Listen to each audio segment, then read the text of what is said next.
আসসালামু আলাইকুম দর্শক, আপনারা দেখতেই পাচ্ছেন মেদি বাজার থেকে ঠিক পশ্চিম পাশে কালিয়াকৈর ফুলবাড়ি রোডে আজকেও একটি দুর্ঘটনা ঘটেছে। এটি একটি কাভার ভ্যান নিয়ন্ত্রণ হারিয়ে কিন্তু একদম রাস্তার পাশে উল্টে পড়ে আছে। এটা হচ্ছে যে এখানে একটা মসজিদের পাশের যে টার্নিংটা, এখানে কিন্তু দুর্ঘটনাটি ঘটেছে সকালবেলায় আনুমানিক 8টার দিকে হয়তোবা দুর্ঘটনাটা ঘটেছে। তো এই আপনারা দেখলে বুঝতে পারবেন যে এটা কোন জায়গার লোকেশন। এটি হচ্ছে মেদি বাজারের ঠিক পশ্চিম পাশেই পূর্ব পাশেই দুর্ঘটনাটি ঘটেছে। এখানে কিন্তু বড়সড় একটা টার্নিং আছে। এই টার্নিংয়ের মধ্যে হয়তোবা নিয়ন্ত্রণ হারিয়ে গাড়িটি দুমড়ে মুচড়ে পড়ে গেছে।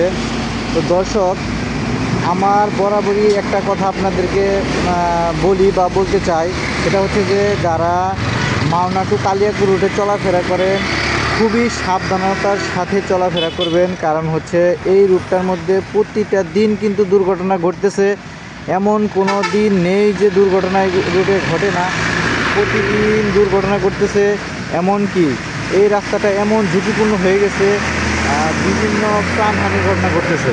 তো আমি যতটুকু বলতে চাই যে কর্তৃপক্ষ যারা আছেন তাদের দৃষ্টি আকর্ষণ করতেছি, আপনারা বিশেষ করে এই রুটের মধ্যে ডিস্ট্রিক্ট ট্রাক, তারপর সিএনজি, এইগুলোকে একটু বয়কট করার চেষ্টা করেন।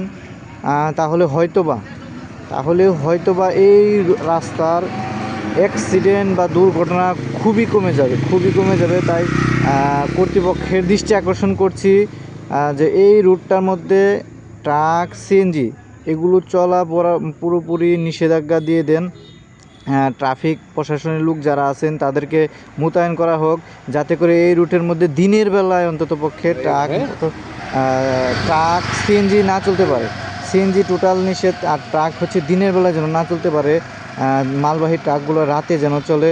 সেই ব্যবস্থা হলে হয়তো বা এই রুটের দুর্ঘটনাগুলো খুবই কমে যাবে আমি মনে করি। তো আপনারা কি মনে করেন অবশ্যই কমেন্ট করে জানাতে পারেন।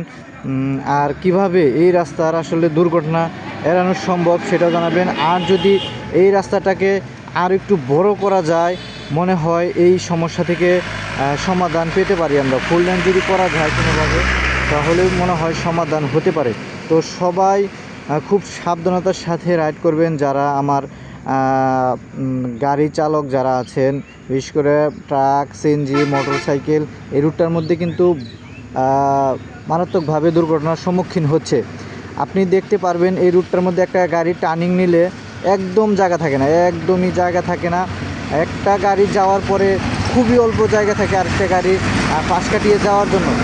সবাই দৃষ্টি আকর্ষণ করতেছি সবাইকে, আপনারা সবাই এই রাস্তার জন্য বিশেষ করে সবাইকে বলার চেষ্টা করেন, আর ভিডিওটি বেশি শেয়ার করার চেষ্টা করেন, যাতে করে কর্তৃপক্ষের দৃষ্টি আকর্ষণ হয় আর রাস্তার সংস্কারের কাজ করা হয়। সবাই ভালো থাকবেন, সুস্থ থাকবেন, ভালো কাজের সাথে থাকবেন। আসসালামু আলাইকুম।